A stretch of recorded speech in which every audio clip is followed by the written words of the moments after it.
Baik, saya sudah membaca catatan medis pasien, saya sudah mempersiapkan alat.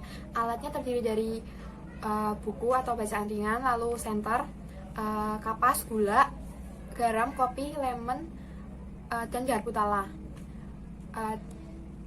Dan satu lagi touch blend. Saya melakukan cuci tangan, saya siap ke pasien.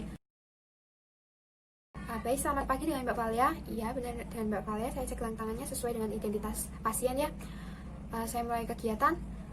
Yang pertama, saya akan menjelaskan pemeriksaannya. Terdiri dari 12 pemeriksaan. Pemeriksaan yang pertama, langsung saya mulai saja ya Mbak.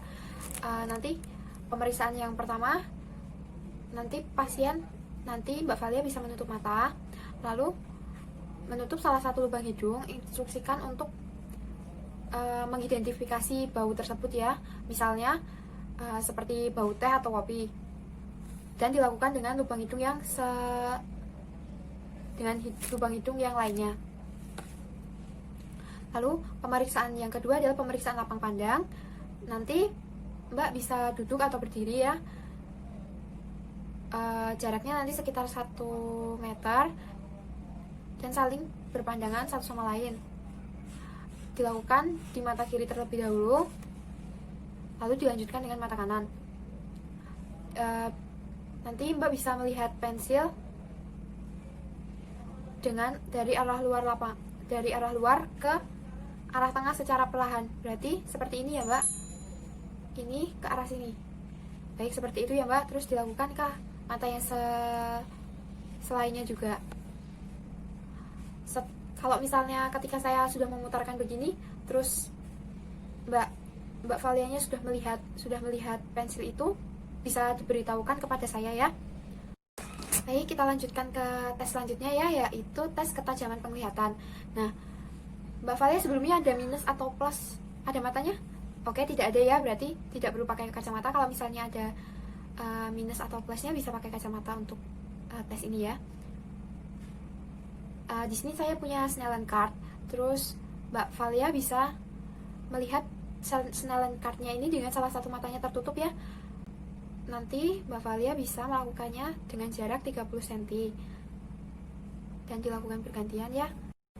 Baik Mbak, kita ke tes selanjutnya ya, yaitu kita masuk ke tes color vision. Di sini saya punya buku Ishihara. Nanti Mbak Valia bisa melihat angka yang tertera di buku Ishihara tersebut. Misalnya dalam warna itu membentuk huruf atau angka apa, bisa disebutkan ya. Baik, sudah selesai ya Mbak Valia. Selanjutnya pemeriksaan ketiga, 4 dan 5. Nanti pemeriksaan ini disebut dengan tes pergerakan bola mata ya. Tujuannya pemeriksaan lapang pandang penglihatan. Nanti Mbak Valia bisa mengikuti benda yang saya pegang ini ya, contohnya pulpen ini.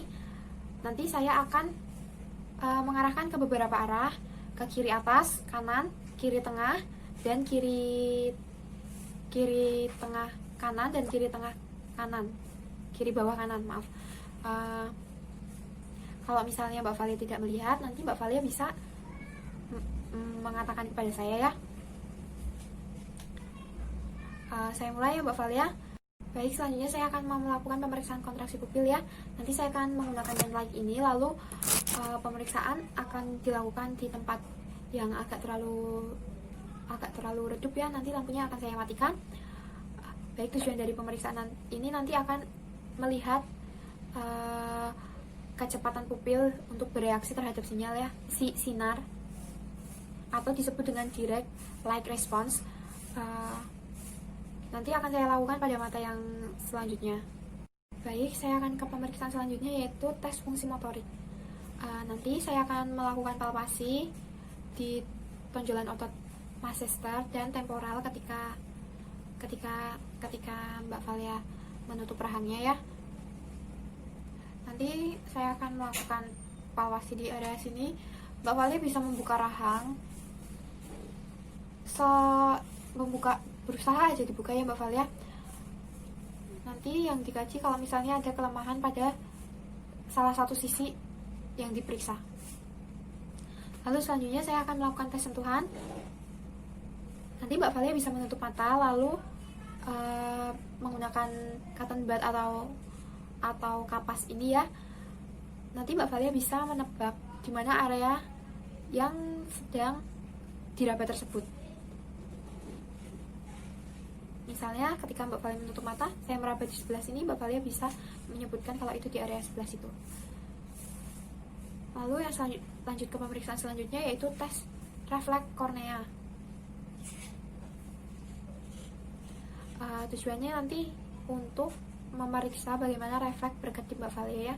Nanti saya akan mengusap perlahan bagian korneanya dengan menggunakan cotton bud ini ya. Lalu seberapa cepat pasien bisa berkedip. Lalu pemeriksaan yang selanjutnya adalah pemeriksaan ekspresi. Nanti saya akan melihat bagaimana respon ekspresinya Mbak Valia. Misalnya saya suruh tersenyum bagaimana, terus cemberut bagaimana, mengembungkan pipi bagaimana. Terus di sini tujuannya untuk mengecek kelainan atau kelemahan pada Mbak Valia ya. Baik, untuk selanjutnya yaitu tes pengecapan atau tes T ya. Nanti saya akan meneteskan beberapa benda, misalnya garam, gula, jus lemon, atau kopi. Nanti Mbak Valia bisa menyebutkan rasanya itu apa ya, atau menyebutkan bendanya itu apa. Baik, kita lanjut ke pemeriksaan selanjutnya ya. Nanti saya akan menyuruh Mbak Valia untuk menutup salah satu lubang telinganya, kemudian saya akan membisikkan kalimat di lubang telinga yang lainnya. Lalu Mbak Valia bisa menyebutkan kata-kata apa yang saya sebutkan nanti. Misalnya kalau Mbak Valia tidak mendengar, Mbak Valia bisa mengatakan akan saya tingkatkan. Kalau masih tidak mendengar bisa dikatakan. Kalau sudah mendengar juga bisa dikatakan ya Mbak Valia. Baik, nanti dilakukan ke area telinga yang lainnya juga ya. Oke, sudah selesai. Kita lanjut ke tes pemeriksaan selanjutnya yaitu tes Rina. Nanti garpu tala akan saya letakkan di tulang mosaik Mbak Valia ya. Nanti kalau Mbak Valia sudah tidak mendengar suara dengungan, Mbak Valia bisa mengatakan kepada saya. Kita lanjut ke tes selanjutnya ya, yaitu tes Weber. Nanti saya akan menggetarkan garpu tala, lalu saya akan meletakkan garpu tala di tengah dahinya Mbak Valia. Misal Mbak Valia mendengar dengungan, Mbak Valia bisa menyebutkan itu di area telinga yang mana. Baik Mbak Valia, kita lanjut ke tes selanjutnya yaitu tes penelan ya. Nanti saya akan memberikan air putih sebanyak 5 ml. Lalu Mbak Valia bisa meminumnya. Kalau misalnya Mbak Valia tidak mampu menelan, nanti bisa mengatakan kepada saya ya. Oke Mbak Valia sudah selesai. Nanti kita lanjutkan ke tes selanjutnya ya, yaitu tes refleks mentah. Nanti saya akan memasukkan tong spatel ke dalam mulut Mbak Valia untuk mengecek apakah Mbak Valia mengalami refleks mentah atau tidak. Baik, kita ke pemeriksaan selanjutnya. Yang pertama, pemeriksaan motorik. Nanti saya akan meminta Mbak Valia untuk mengatakan A dengan mulut terbuka. Tujuannya untuk memeriksa apakah ada kelemahan pada ovula. Seperti itu ya Mbak Valia. Selanjutnya adalah pemeriksaan sensori. Perawat akan mengusap bagian belakang telinga pasien. Apabila pasien sudah merasakan, apabila tidak terjadi kelemahan, pasien akan merasakan usapan tersebut. Lalu lanjut ke pemeriksaan selanjutnya. Mbak Valia nanti bisa mengangkat bahu, lalu menolehkan kepala ke arah kanan atau ke arah kirinya. Baik Mbak Valia, kita ke pemeriksaan selanjutnya. Nanti Mbak Valia masih harus mengangkat bahu, tapi di sini bedanya saya akan memberikan beban pada bahu Mbak Valia ya. Apakah terus saja dilawannya Mbak Valia ketika saya memberikan beban? Nanti tujuannya untuk mengecek apakah ada kelemahan atau tidak. Baik Mbak Valia, kita ke pemeriksaan yang terakhir ya. Nanti Mbak Valia akan saya anjurkan untuk menjulurkan lidah.